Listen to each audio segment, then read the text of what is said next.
ny tena fiainan-dra malagasy. Anisan'ny kolotsaina mampiavaka ny faritra Moromaniny Savika ary hetsika iray tena malaza tokoa ny toerana sy manerana ny Madagasikara. Izay indray no arahintsika eto amin'ny tena fiainan-dra malagasy. Faina Savika dia efa napetraka ray aman-dreny teo aloha. Ray Bedina, Reny Bedina. Io dia efa mijorina ao anatin'ny rano ireo fotobe sy leo atao faritra Moromania. Io Savika io dia karazana kilalao nentim-paharazana. Ohatra ny baolina kitra, olona. Io no efa kolontsaina tany Ambositra. Mbola voateraka ny zaza any amin'ny faritra Moromania dia efa ezahana tezaina tsy volavolaina ao anatin'izany kolotsaina Savika izany.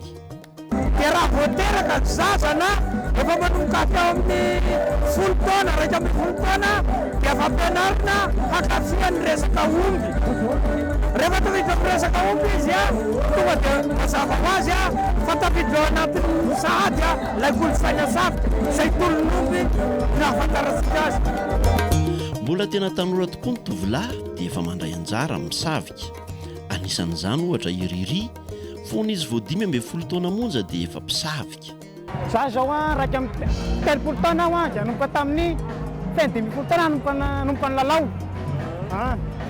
Io zany dia efa lova tagny amin'ny ray aman-drenay tagny amin'ny ranodadabenay no nazahoanay an'ity kolotsaina Savika ity.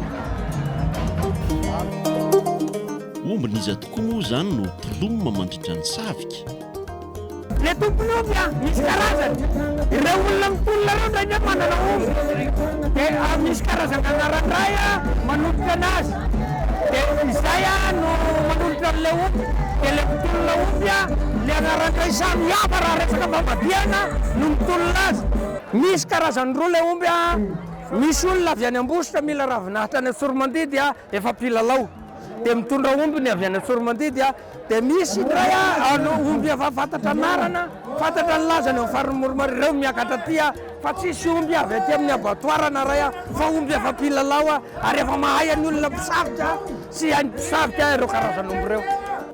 Maro ireo olona miompy ho safiana fotsiny noho ny fitiavana ity kolotsaina Savika ity toa ny rano. Ny tena marina moa zany ny tena iompiana omby dia ity resaka kolotsaina Savika ity.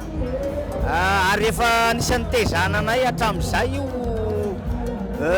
ity resaka Savika ity dia ohatrany hoe ohatrany zavatra tena rehetrarehetra aby io dia ohatran'izay ny ompiana an'ilay omby fa sy omby ampiasaina. Ohatran'izay zao dia izay misy ny ompiana an'ilay omby fa sy ampiasaina mitondra sarety.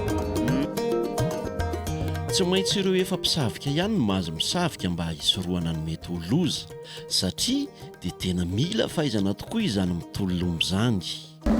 Izy zany tsy maintsy vesileo fa afaka mandray anjara fa misy teknika ny fomba fitsaviana ny omby io satria efa fantatra toetra le omby io zany mety hoe verina na miakohaka tonga mandry misy karazany maro dia tsy maintsy reto olona ekipa reto no mahafantatra izay toetra ny omby izay mba hisiny hoe faharatana eo analalao.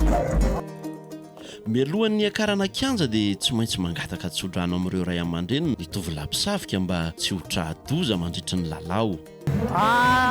Ny anay rehefa minga tao an-drano dia mangataka ny tsodrano tamin'ny ray aman-dreny dia hoe dada mama Savika dia meny tsodrano dia rehefa magnome izy dia mazoto agnano rehefa tsy magnome izy dia mizana aloha agnaitsy tsy manao.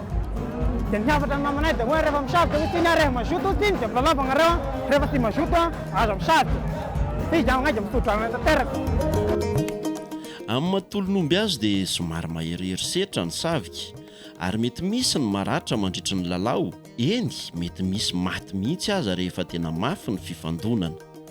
Ohatra ny kilalao rehetrarehetra io misy ao boxe mbola mandeha moraingy iny misy maty fa tena misy ohatran'ireny.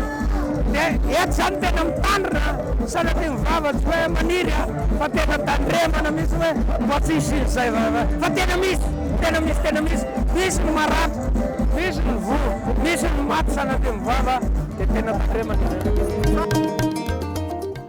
Ny tena tanjona ao anatin'ity kolotsaina ity moa dia ny fifankatiavana sy ny firaisan-kina ary ihany koa fanandratana ny kolotsaina malagasy izay tsy mena mita amin'ny any ivelany. Mahafinaritra dia mahafinaritra ilay kolotsaina tolonombo na savika satria ny antony ny tena objectif amin'ilay izy zany dia ivoizana fifiraisan-kina, fifankatiavana, indrindra fihavanana, mampinamana, mampireta-po ohatrohatr'izay ilay izy.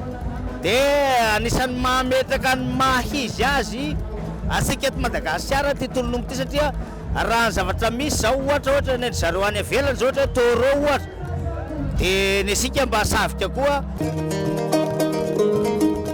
Ny tena fiainan-dra malagasy.